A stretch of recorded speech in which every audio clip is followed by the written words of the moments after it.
right now on Higher Journeys with Alexis Brooks. Hi, everyone. Welcome to Higher Journeys. My name is Alexis Brooks, and I am so glad that you've decided to join us today. Well, talk about me being excited about an interview that I've been wanting to do for quite some time. Not a first-time guest, but a guest who couldn't be more appropriate for the times right now. And I'm talking about Grammy-nominated, world-renowned, New Age recording artist extraordinaire, Steven Halpern. I have been, ever since all of this backdrop that we're now dealing with has been front and center, not really a backdrop, but front and center in our lives, I've been wanting to have Steven on to talk to you all about the benefits of proper sound. And I want to emphasize proper sound for boosting our health, boosting the immune system. There's been so much talk about it. Obviously, a lot of controversy about Hertz frequencies, what's good for you, what's not, etc. But I thought if there's one person that we could go to, I call him my go-to source for sound science, Steven Halpern is that person. Well, we had a action-packed, and you'll find out how action-packed in just a moment, lots of sound going on, but a very, very, I think, positive, helpful, empowering conversation about how you can use sound in so many different ways, including with your own voice, to help boost your health. So without further ado, here is my interview now with Mr. Steven Halpern. Hello, Steven Halpern. Hello, Journeyers. How are you? I'm going to apologize in advance if I sound a little breathless. I always love to share the real deal behind the scenes of what's going on, Steven. So we got started recording, and I swear, and I'm like, Mercury retrograde's over. I'm in the clear. No. The moment I press the record button, a chainsaw starts. Next door, the neighbor decided to get a tree cut down. So fortunately, they have decided to hold off so the Journeyers can hear you loud and clear. And I know that you're struggling with a couple of little throat issues. We're sending good energy, good vibes to you, Steven. So much going on. How the heck are you? Other than that, reasonably okay. And like everyone else, feeling the impact of the isolation and just the pain of the fact that we really are going through so much pain on a planetary level and on a societal level. And as we've learned years ago, we're not separated from other people. So even if we are feeling okay, there's still a pain, and it's in the atmosphere, it's in the resonance of the energy field. So no day is as good as it was, but because I do a lot of my work from home, I'm not out in the public all the time, so that's been a blessing.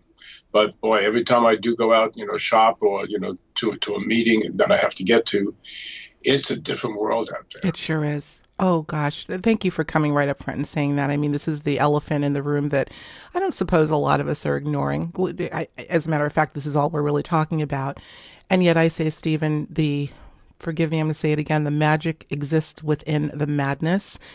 And we need to find that little slice of magic that I know is there. And having you on, believe me, I've been so excited. Having you on, having these sorts of conversations really does help all of us. We're all in this together, cliche as it may be. It is the God's honest truth. There is magic to be found, and that's why you're here today. So thanks again. It's been 2 years since you've been on. I can't believe it. 2 years, so you're well overdue. But the timing couldn't be better. We're going to talk. We're going to get right into this, Journeyers. We're going to be talking about how sound has an extraordinary effect on the immune system, whether deleterious or otherwise. We're going to be, of course, focusing on the upside of good sound for the system. So let's dig right in. I'm going to start with a very simple question. Why and how? Well, let's start with this. Why does sound heal? And then how does sound heal? Why sound?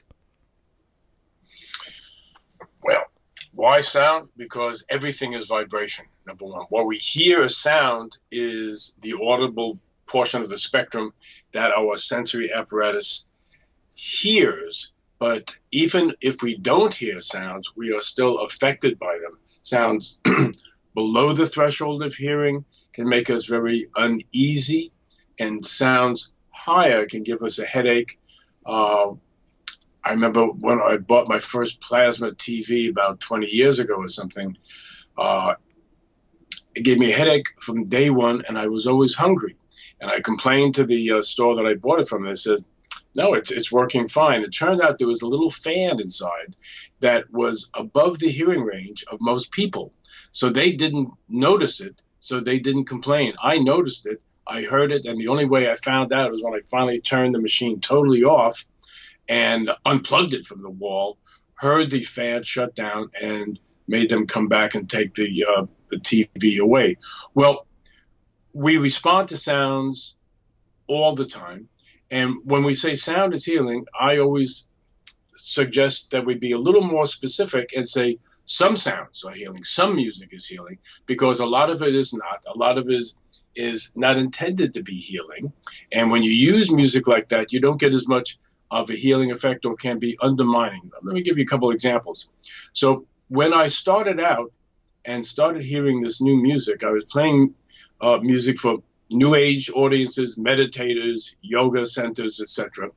And I did not understand early on the implications of stress. In the late 60s and early 70s, stress was not known to be as important a factor as we found out it is. At the same time that I was coming online, to mix metaphors, Hans Selye and the importance of stress of his research really started coming out. So the whole field of holistic medicine was coming into focus. And we found out that many of the things around us are creating stress that we assume is normal. And I was one of these people. When I finally got my stress levels tested by a doctor, they said my internal stress levels was off the chart. I thought this was normal because we don't feel what someone else is feeling inside.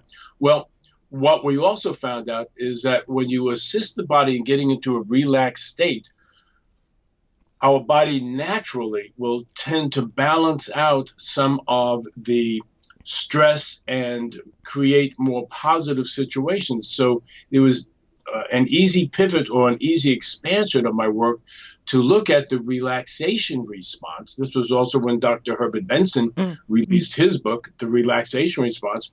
It was a brand new day. Relaxation until that time was if you weren't getting yelled at by your spouse or your boss, or not being stuck in rush hour traffic. But people thought that watching a basketball game was relaxing. And, that's anything but, with all the, no, don't do that, or, oh, I hope they don't lose. Or so there was a whole education about the reality of stress and unknown stress. And part of my focus was also to identify unknown and unidentified stress in music. Here's an example. Most music hooks us into the structure and takes us out of the context of being in the here and now. And that's HEAR as well as HERE. The great book by,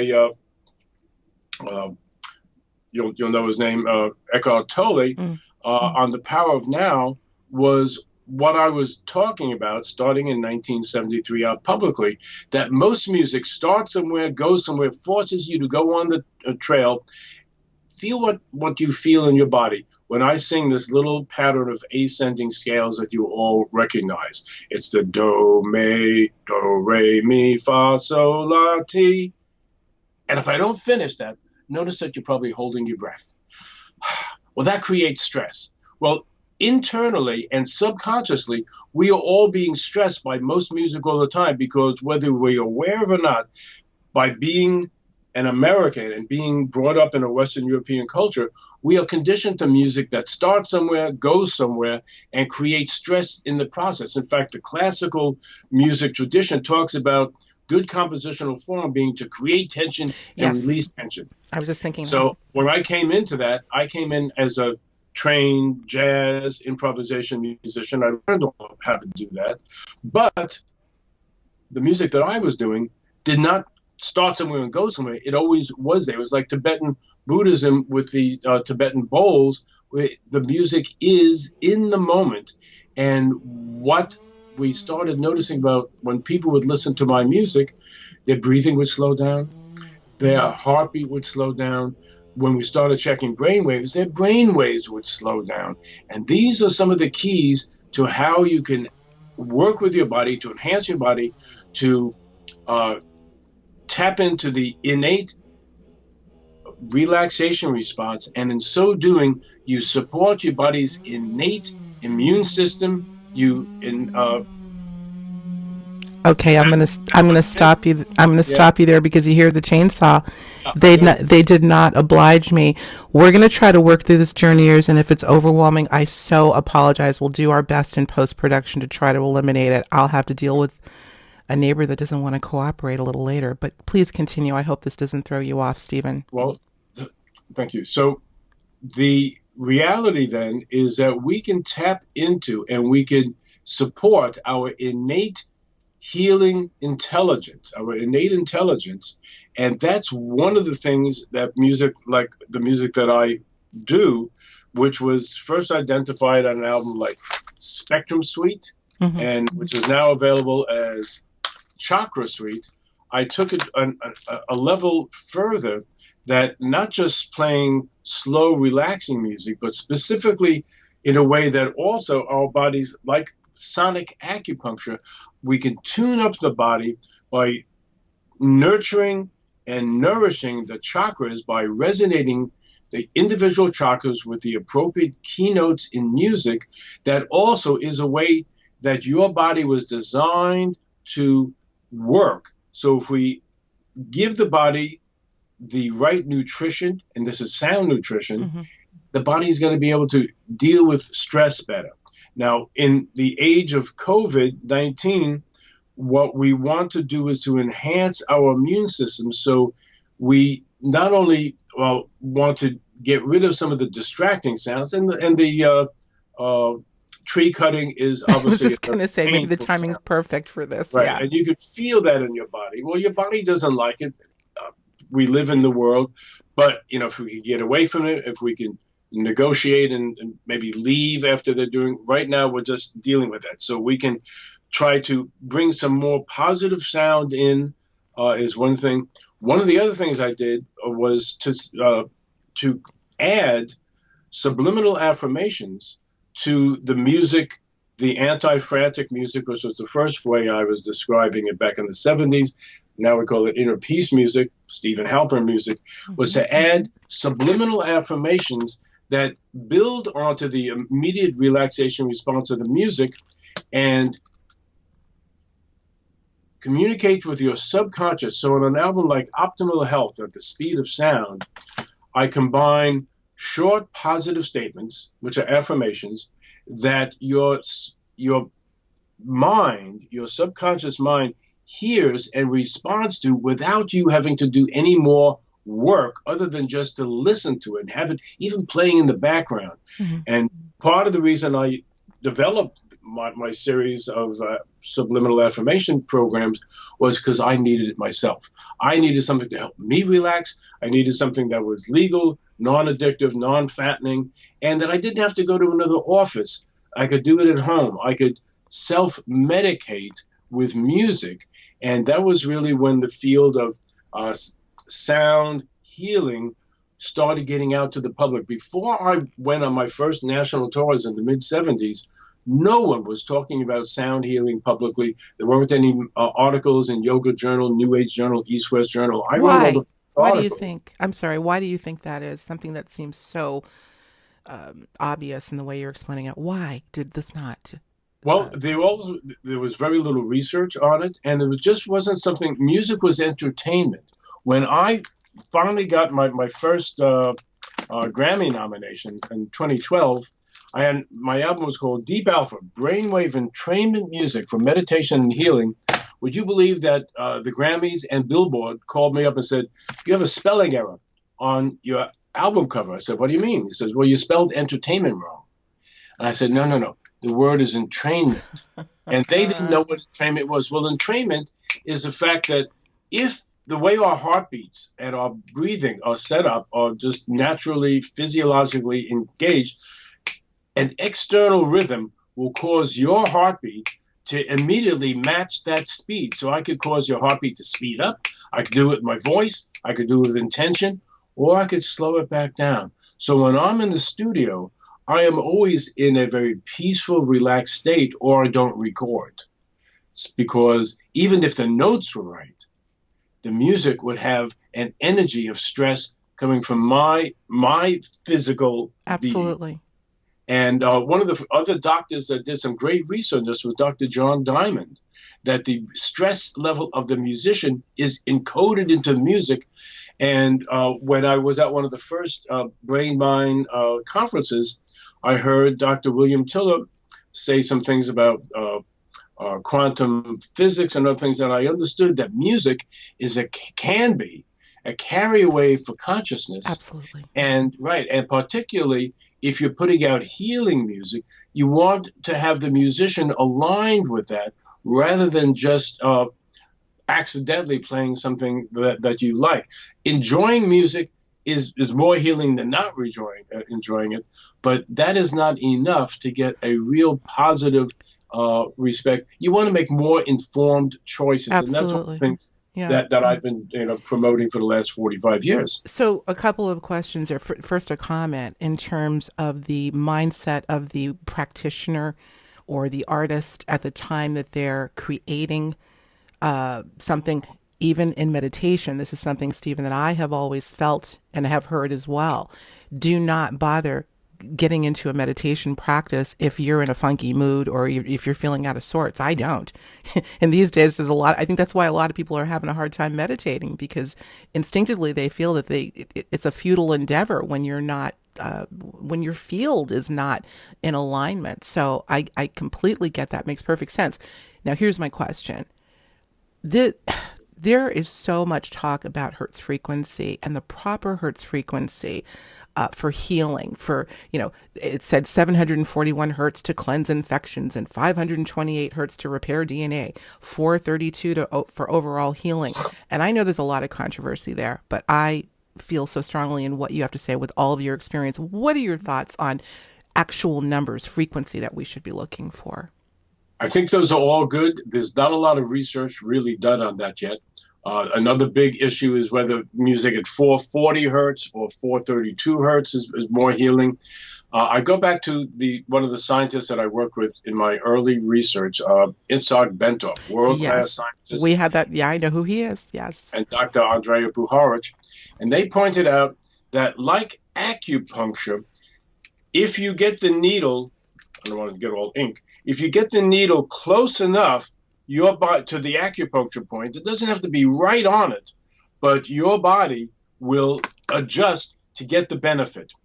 I believe that if you get close enough, your body and just be there, present with the music, what I've seen is that at least with music tuned, whether it's A440 or A432, a little bit lower, which has some more cosmological correlations, either way, if you get the body into a relaxed state, the electromagnetic field around the head will entrain with the dominant electromagnetic field of the Earth. That's known as the Schumann resonance. How do we get there? We get relaxed.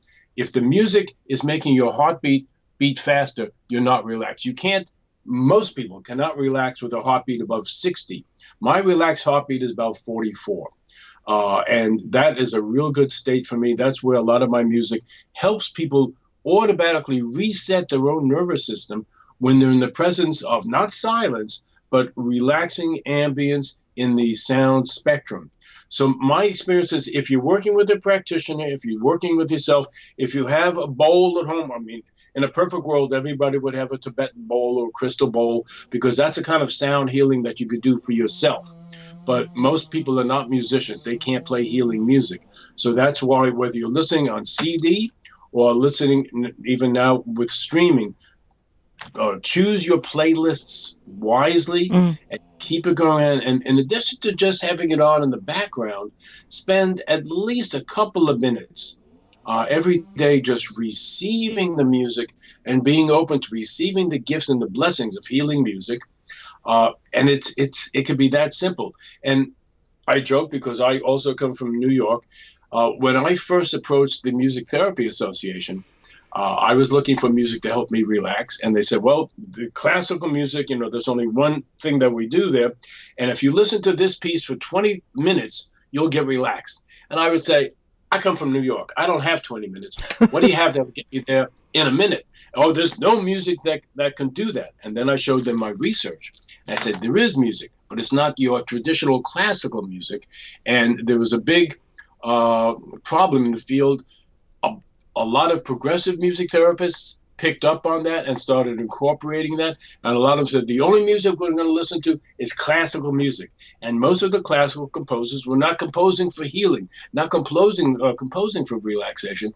So if you use music, it's like drinking coffee and trying to go to sleep. It's the wrong drug to get you to sleep. Absolutely. Wrong combination. And it's the same. Music can be like a drug. So if it has built-in stress factors or built-in fast, the same things you use to work out with, it's going to make it harder for your body to do what it naturally wants to do, which is to tune in, to get balance. And that's why one of my phrases that I've used at the expos for the last number of years is, we want to entrain your brain, tune your chakras, and balance your biofield.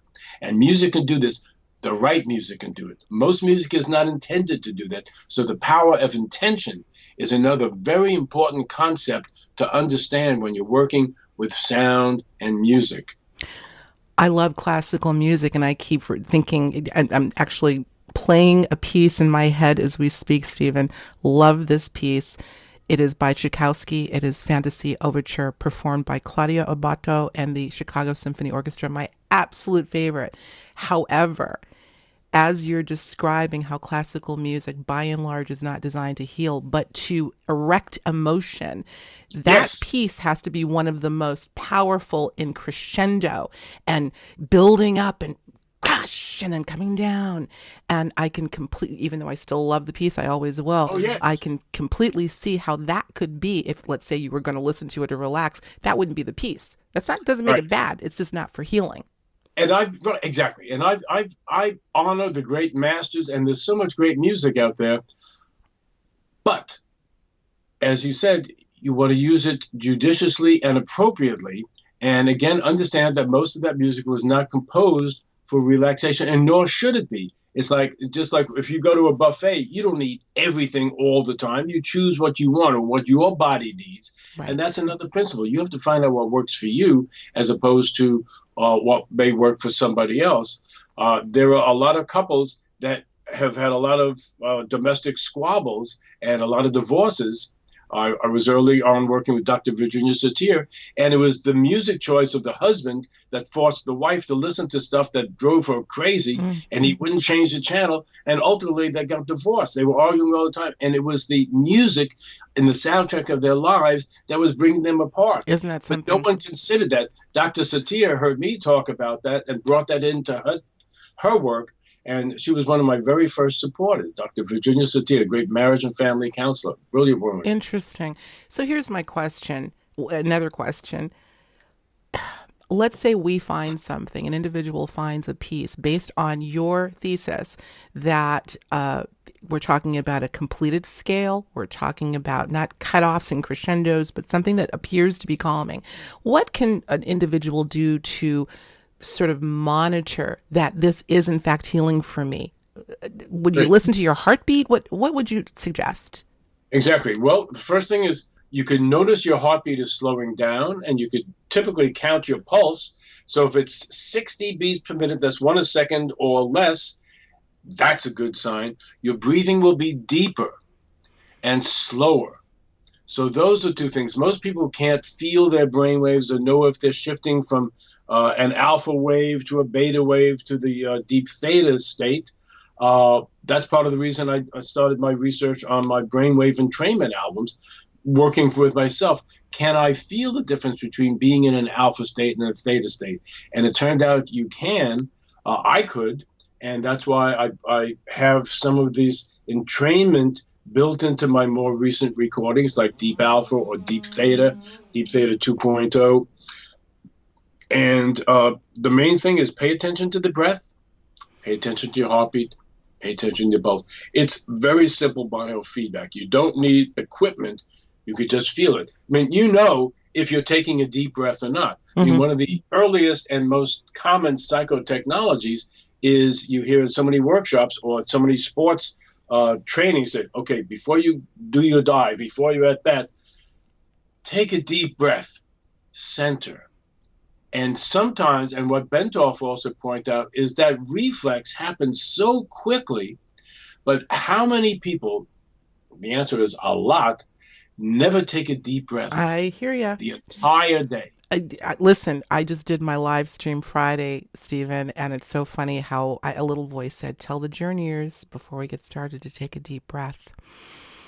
Let's do it right now. Yeah, let's do it together.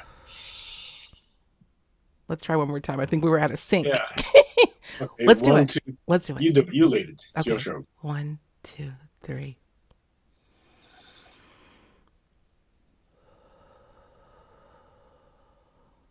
Feels so good. Oh my God, it feels so good. And people like, I know about that. But how many times are we not doing it? Exactly. I That's said, the thing. yeah, I said on the show Friday, the body is very intelligent and it knows how to keep breathing. But the question is it a conscious breath? So, yeah. Let's talk about vocal, in terms of, we're going to be listing a lot of your CDs, by the way, because I know people are going to want to grab them, particularly for immune system boosting. But what about the power of vocal toning? What can folks do? And what types of sounds would you recommend be practiced for immune system boosting? When I first was on tour and doing workshops, I would do 2-day workshops. So I would cover vocal toning. When I first found out about it, I flew out to Colorado, where Laurel Elizabeth Keyes, who wrote the book on toning that started everybody else off, was doing what she was doing. And the simplest thing is to start with the English vowel O, but I believe we should be on good terms with all the vowels. So if you haven't had a good vowel movement lately, you can tone with each of the vowels. These are elongated, sustained vowels. So let's start with the O. Oh, and there's a reason that O and Om are related. That makes it a little more sacred and a little more powerful. But what she would recommend was give yourself a little vocal toning cleansing and an internal massage to start low and a little bit like a siren or like, oh.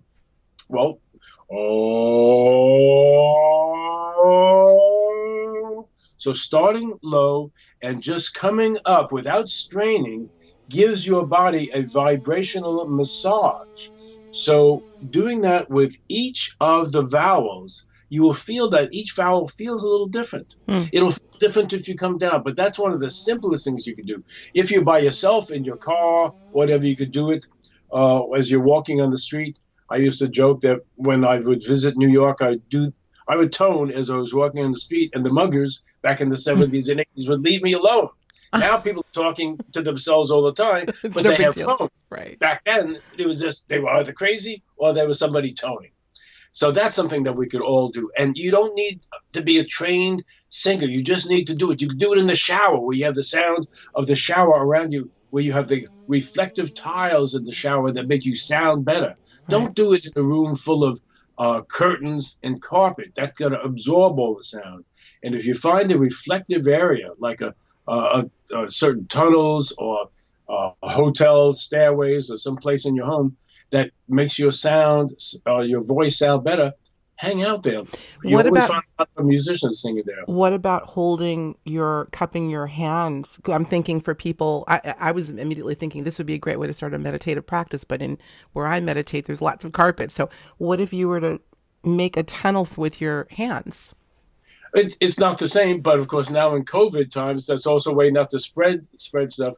But if you're by yourself, or if I haven't seen any research on toning with masks on, but even a little bit of toning goes a long way. I mean, one of the things that was so fascinating about working with Puharich and Bentoff is that they invented apparatus, scientific measurements that could show how quickly your body will shift state to get into a more balanced situation.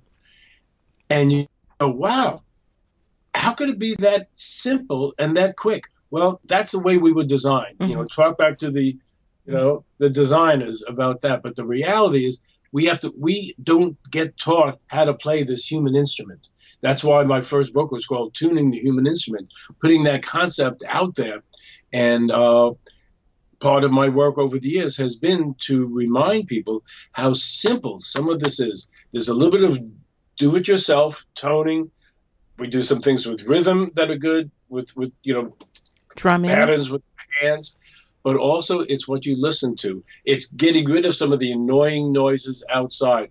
It's communicating with your neighbor's tree cutting company, and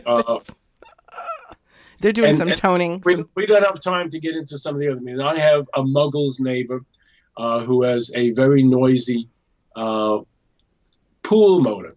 I've offered to buy them at my expense, a quieter motor, because that sound, as soon as I walk out my door, I'm assaulted by their sound. Yeah. And they refused. I mean, that'd be better for them too. It makes no sense, but they're Muggles. I'll tell you something. We're both sound sensitive people. You and I have had this conversation before, Stephen, and I have always had a question.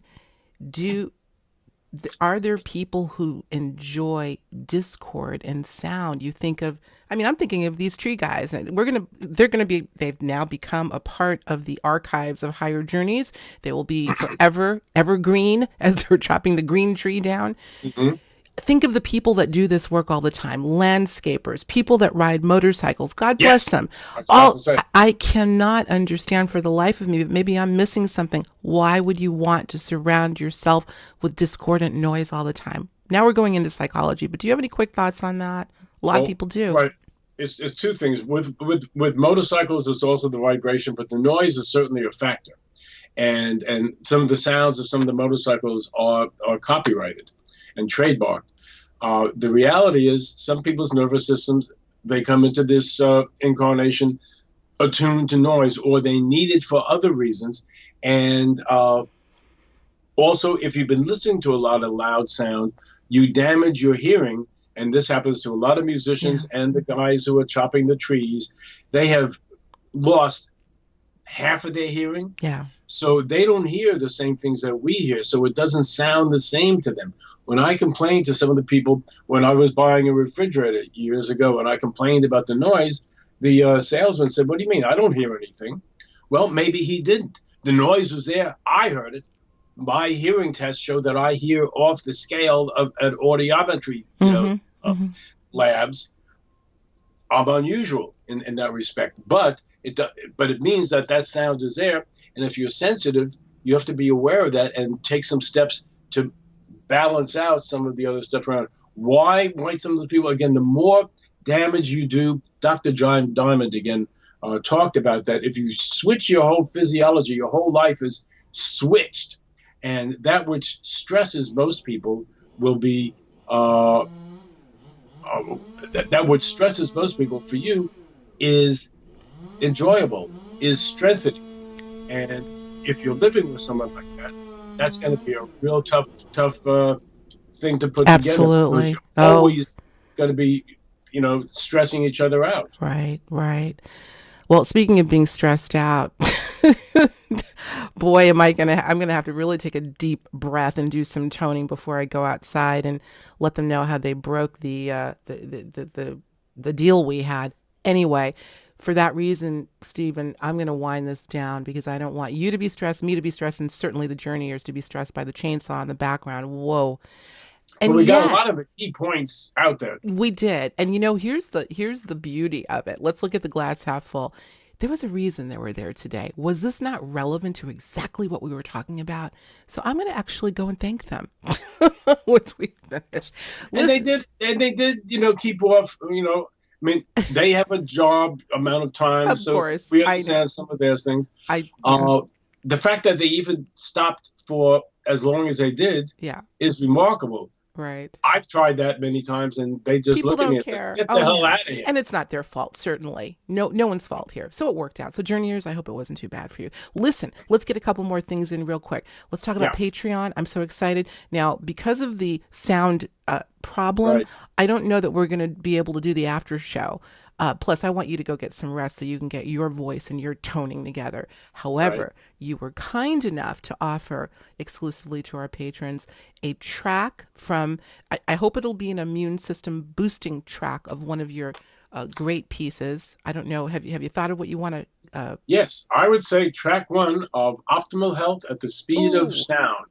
Because awesome. what I do is I take some of my favorite tracks, the favorite music, and I add subliminal affirmations so you get the best of both worlds. Perfect. And I've had some people say, well, why don't you compose all new music for your subliminal? Well, nobody does that. Most of my competitors use one soundtrack for everything. I at least, bring lots of You variety do. in there. But this way, the music itself is going to be relaxing and immune system enhancing. And then the affirmations target your subconscious. Because the beautiful thing about subliminal affirmations is just like your heartbeat responds to an external rhythm, if sound comes in and affirmations come in, our brains are able to perceive it, even if we don't audibly hear it. I mean, there are some people that say the whole field is a hoax, and they're paid to say that. Hmm. But the research that is real proves that the military uses. Yes. When I was first on tour, Dr. Mason Rose came up to me in L.A. and said, "We use subliminal affirmations. I used it to teach Morse code in World War II. Hmm. So anyone who tells you that subliminals don't work, they're just selling you, something else. They don't want you Absolutely. to know how to use your own nervous system and your own brain and your own mind. So Yeah. that's the one I would suggest at this point, Perfect. and just be there with that. Okay. So, Journeyers, if you haven't come on over to our Patreon yet, now's time to do so and get that lovely gift that Stephen has so kindly donated for us. So, And one other thing, if I could just add, on absolutely. my YouTube channel, I've put out a chakra balancing meditation with sound and colors. So that's now available for free. You used to have to either come to my workshops or conferences or buy the DVD. Now it's available for free. And watch that. And you get the sound and the color and the balancing. And this is something that's available now. Make sure you give me that link, Stephen, so I can make sure that it's in the Sure. description. We're going to have a whole. YouTube.com/Steven Halpern Music. Okay, but I'm going to get that specific link Yes, so we can I'll put email people to it. right over there. All right, oh my God, this is great. Listen, before we go, speaking of Patreon, it's time for the Patreon shout out. So bear with me, Stephen. I got to say hi to the Sure. Journeyers. I'm at the M's and a couple of P's. We'll start out with MN, Marshalla, Martin, Michelle, Miriam, Paul, and Peter. And I was laughing when I got Miriam, Paul, and Peter. All we need is Peter, Paul, and Mary, and we've got some music on the Patreon team too. So thanks, Great. guys. We appreciate you. Listen, one more quick announcement, maybe two. Conscious Commentary in the Garden. We got a whole bunch of shows coming up. We got live every other Friday. This Friday will be Conscious Commentary in the Garden. We'll have some great stuff to discuss there. And as always, if you like what you're listening to, who wouldn't enjoy this sound scientist extraordinaire, Steven Halpern? And he's been on the show several times actually at this point. So please consider subscribing to Higher Journeys on YouTube. We'd so appreciate it. YouTube appreciates it as well. So thank you for that. Let's see if there's anything else. Listen, I just want you to feel better and keep making that music. And thank you for all that you do. My God. I have to tell you that my dear friend Sahar, shout out to you, when I told her you were coming on this week, she's like, "Oh my God, I love Steven Halpern. I use his music in my nonprofit." She has a wonderful nonprofit called Brio Integrated Theater, which is arts for all people with and without disabilities. And your music has played an integral role in her healing production. So Oh, just so you know. that's wonderful. That's Yes. wonderful. And in fact, I was just told a couple months ago, I got called by Dallas Morning News newspaper that the Texas Rangers Law Enforcement Agency used Spectrum Suite as part of the hypnosis of witnesses to get people into a relaxed hypnotic state. Now, how did the Texas Rangers find out about Spectrum Suite? That I album wonder. hasn't even been available in that name for over 20 years. Isn't it any So surprise? my music has reached so many different areas that I had no idea that would happen when I started out all those years ago. It's because it works. And if you pay attention and you watch, you will feel the difference. And that's really the key. I love it. God bless you. Keep doing your thing, man. And I'm honored to know Thank you. you. So thank you so much. You don't go anywhere. I'm going to Mutually. say goodbye to the journeyers. You hang out with me for Okay. a minute, Stephen, because we have a few parting words before we hang up. And then I'll All have a right. few parting words for the guys next door. I love you, journeyers. We will talk to you soon as always. Thank you for tuning in to Higher Journeys. Take care.